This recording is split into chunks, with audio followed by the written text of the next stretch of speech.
Terror FM এর এপিসোডে আমাদের সাথে ছিলেন সৌমেন বাবু।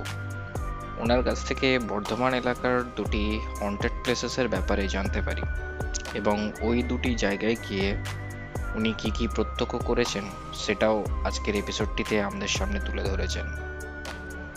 আমি অর্পণ আছি আপনাদের সাথে।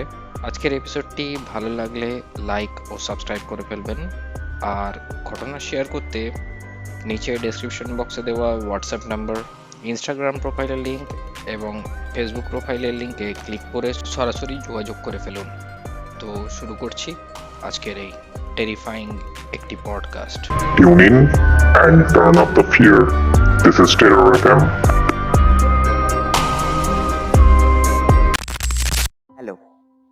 হ্যালো, নমস্কার সৌমেন বাবু, কেমন আছেন আপনি?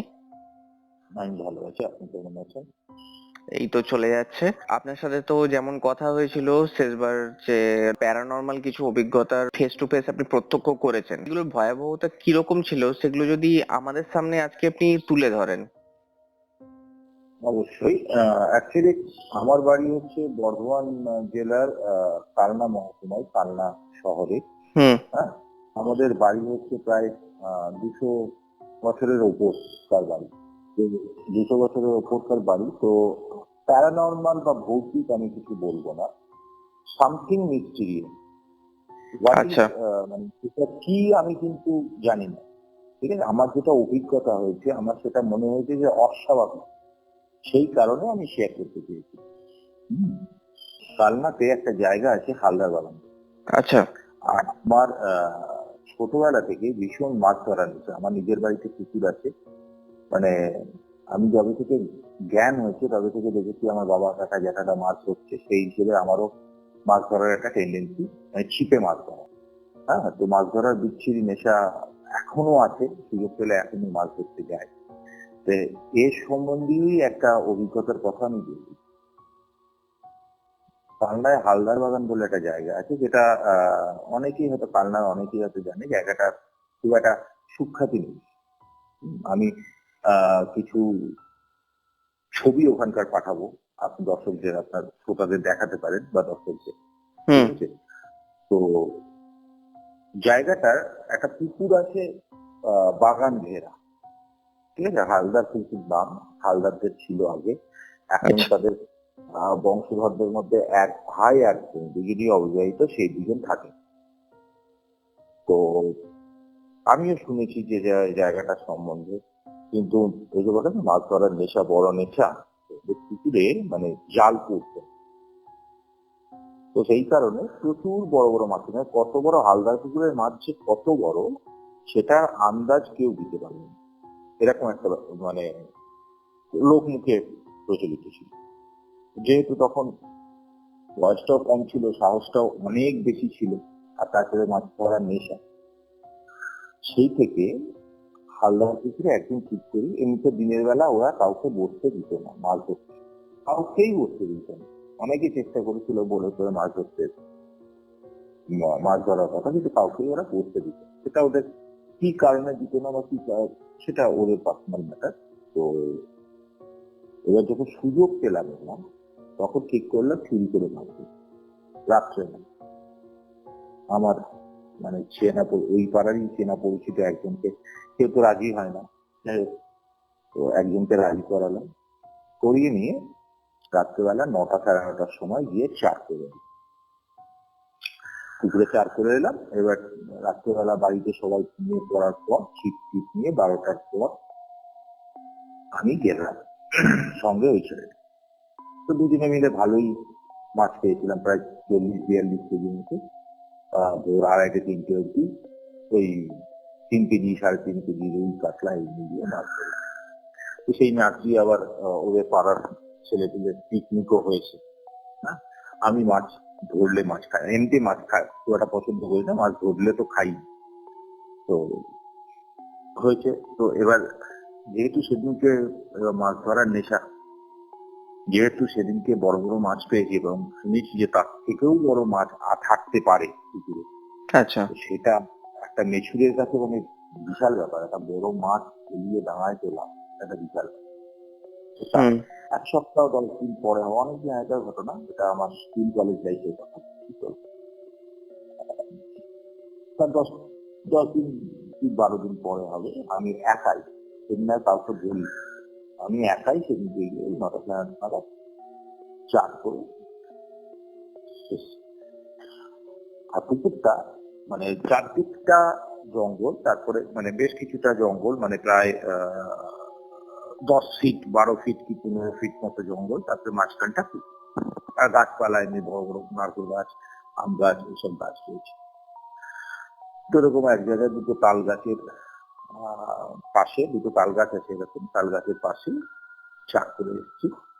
যথারীতি আগের দিন যেরকম গেছিলাম 12টা 12:30, আগের দিন একটু মনে ভয় ছিল, সেই ভয়টা অনেকটাই কেটে গেছে। একদিন যেহেতু বার হয়ে গেছে, দোকানে গিয়ে বসে মাছ ধরে এসেছি, সেদিনকে গিয়ে মাছ ধরতে গেছি। এবার যথারীতি টোপ ফোপ গেঁথে টোপ ফেলে দিয়ে ওয়েট করছি, ওদিকে রাস্তার অন্ধকারে আর কি, লাইট জ্বালানো যাবে না, যদি ওদিক থেকে দেখতে পাই তো ওদের বাড়িতে বর্ষা আছে, বর্ষা ছিল এরকম একটা ব্যাপার। তো ওই টর্চের লাইটে মাঝে মাঝে দেখছি খাচ্ছি কিছু। আর এমনিতে কল লুজ করা থাকে, ওই রাতের বেলা মাছ খেলে সুতো টেনে বেরিয়ে যায়, তখন বুঝতে পারে ছিপটাকে একটা শক্তপুকুর মধ্যে গেঁথে দিতে হয় ওই ছিপটা। তো এই করতে করতে আগের দিন যেখানে 40 কেজি 42 কেজি মতো মাছ পেয়েছি, 1 ঘন্টা পার হয়ে যাওয়ার পরও সেদিনকে একটা ঠোকর পর্যন্ত মারে মাছ।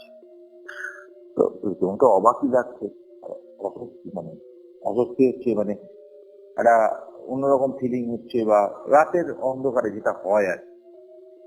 ভয় পাইনি, ভয় পেয়েছি আমি বলবো না, বাট একটা অস্বস্তি যে আগের দিন এরকম পেলো, কেন খাচ্ছে না, তাহলে এই টোপটা হয়তো কি করছে না, টোপটা চেঞ্জ করে দিলাম, আবার হয়তো একটু কাছে দূরে করে ফেললাম, এই এই করছি।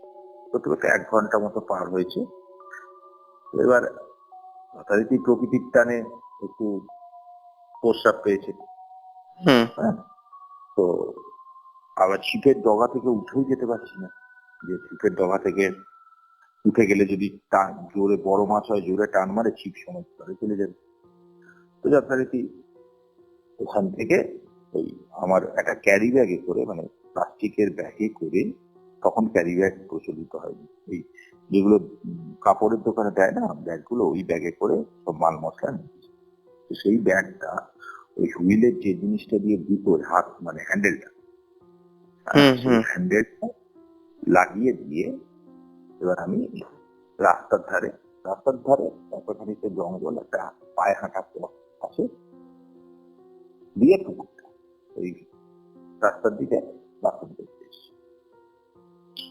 যথারীতি কারণ ওইটা লাগিয়ে দেওয়ার কারণ হচ্ছে ভাই, ওই যদি মাছ খায় ওই সুতো টানবে, কলটা ঘুরবে আর শব্দ হবে, তাহলে আমি বুঝতে পারবো যে মাছ খেয়েছে, সঙ্গে সঙ্গে বেরিয়ে ছিপটা ধরে, এই কারণে ওটা লাগিয়ে দেওয়া।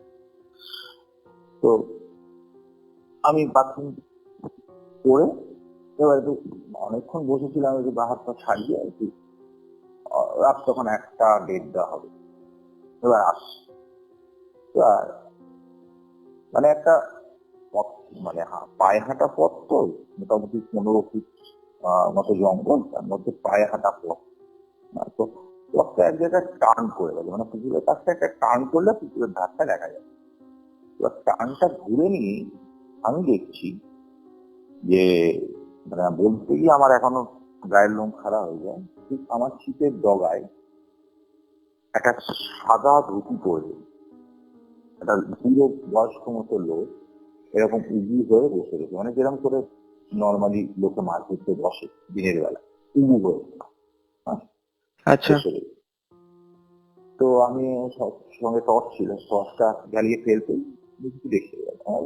এবার রাত্রের বেলা হয় কি, অনেক ছায়া ফায়া পড়ে, অনেক এর আগে আমার অনেক অভিজ্ঞতা হয়েছে ছায়া দেখে ভয়, আমি সেরকমই কিছু ভেবেছি যে এরকম কিছু হবে।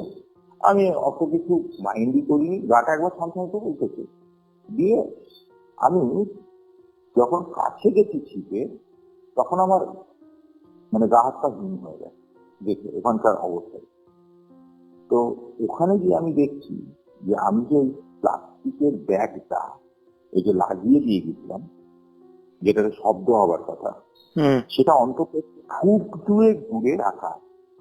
অন্তত মানে কোনো মতে ওখান থেকে ওখানে যাওয়া সম্ভব নয়, ঠিক আছে? আচ্ছা। ফুট দুয়েক দূরে ওটা রাখা আছে, ঠিক আছে? তো আমার তখন সত্যি কথা বলতে চিন্তা ভাবনা সমস্ত ক্ষমতা লোপ পেয়েছিল। আমি শুধু পকেটে লাইটার ছিল, এই তুলে সুতোটাকে এরকম সুতোর নিচে লাইটার ধরে সুতোটাকে কেটে দিই, সুতোটা জলে চলে যায়, আর আমি কোনো মতে জিনিসপত্রগুলো গুছিয়ে নিয়ে সাইকেল নিয়ে সোজা পাই। এই দিনের পর থেকে আমি আর কোনোদিন রাত্রেবেলা মাছ ধরতে গেছি। তো এটা হচ্ছে আমার একটা অভিজ্ঞতা। আচ্ছা, ওই জায়গাটাতে কিছু আছে কিনা কোনো খোঁজ খবর করেছিলেন পরে? না, আমার ওই জায়গাটাতে রাত্রিবেলা যাওয়ার আর কোনো সদিচ্ছাই এখনো পর্যন্ত জন্মে। তবে ওই জায়গাটার একটা কালনা শহরে একটা বদনাম আছে হালদার বাড়ি। এখন কিরকম? ওই জায়গাটাতে আগে ওই জায়গাটাতে অনেকে মানে এমনিতেই যেতে গা ছমছম করে আর কি। জায়গাটা এত নির্ঘুম। এখন লাইট ফাইট হয়ে গেছে, তখন লাইটও ছিল না, স্ট্রিট লাইট ছিল না। এখন জঙ্গলটা পরিষ্কার করেছে অনেকটা, পুকুরটাকেও বাঁধিয়েছে, দিয়ে লিজ দিয়েছে। তো আগে তো এই আচ্ছা। সমস্ত কিছুই ছিল না। তবু এখনো হোয়াইট মানে দেখলেই গা ছমছম করবে এরকম একটা ব্যাপার আছে আর কি পুকুরটায়। নির্জনতা আছে চারিদিকে একটা। অবশ্যই নির্জন, মানে এমনকি দিনের বেলাতেও আমি যে ফটোগুলো পাঠাবো সেগুলো দিনের বেলার ফটো পাঠাবো। তো দিনের বেলাতেও যথেষ্টই নির্জন, এবং কালনায় যারা মানে নির্জন জায়গাতে নর্মালি কোনো এলাকার নির্জন জায়গাতে কি হয়, কাপলদের কি হয়, কাপলরা সাধারণত সেখানে দাঁড়িয়ে গল্প করে, তাই তো? হুম। ওখানে কোনো কাপলও দাঁড়ায় না।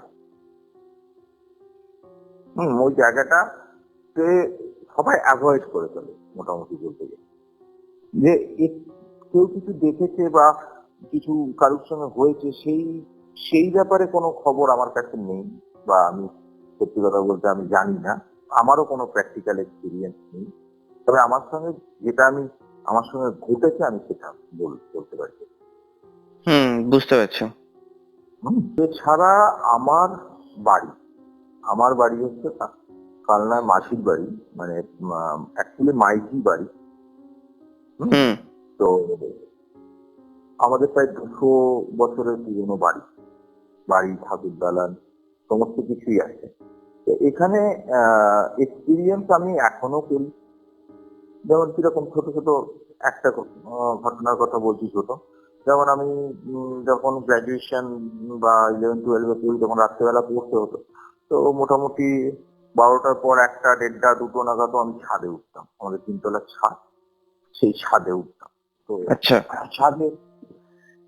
ছাদে তখন যাই হোক, তখন তো অত বড় হয়ে যায়নি, তো সবার সামনে স্মোক করা যায় না, তো স্মোক করতেই উঠতাম ভেরি প্রায়।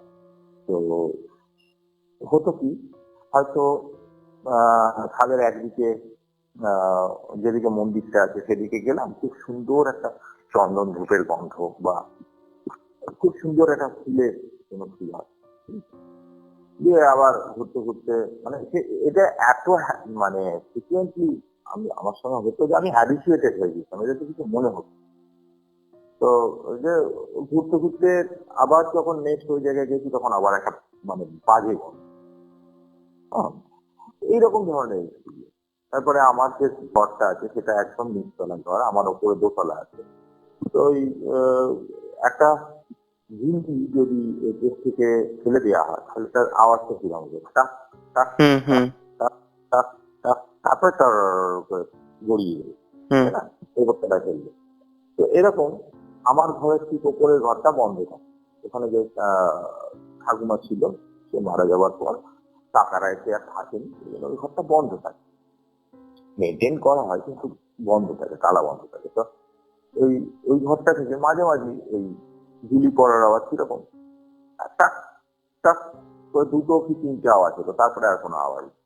তারপরে হয়তো তুমি যদি একতলায় থাকো, দোতলার ঘরে যদি কেউ হাত টানে বা চেয়ার টানে, যেন একটা আওয়াজ হবে ঘষটানো, কিছু না, এটাতে ভয়ের কিছু নেই, মানে ভয় কোনোদিন পাইনি, জাস্ট আওয়াজ, ব্যাস এইটুকু। আচ্ছা,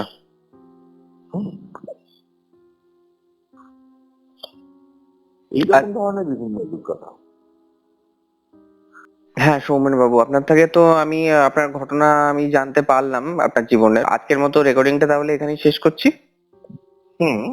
আরেকটা কথা বলবো, আমি কিন্তু অতিরঞ্জিত করে কোনো কথা বলিনি। আমার সঙ্গে যেটা ঘটেছে আমি সেটাই বলেছি। আপনার সঙ্গে কথা বলে খুব ভালো লাগলো। আমারও আপনার সাথে কথা বলে খুব ভালো লাগলো। ভালো থাকবেন, নমস্কার। এটাই ছিল আজকের পডকাস্ট। এই রকমই আরও পডকাস্ট শুনতে এই ভিডিওটির শেষে স্ক্রিনের উপরে আসা বাঁ দিকের বা ডান দিকের ভিডিওটি ক্লিক করুন। আর আমাদের চ্যানেলে আসা আরও লেটেস্ট আপডেট পেতে স্ক্রিনের নিচে আসা বেল নোটিফিকেশনটি অবশ্যই ক্লিক করুন। তো এখনকার মতো এখানেই শেষ করছি, ফিরে আসবো আরও কিছু ইন্টারেস্টিং ঘটনা নিয়ে। Till then, tune in and turn up the fear. This is Terror FM.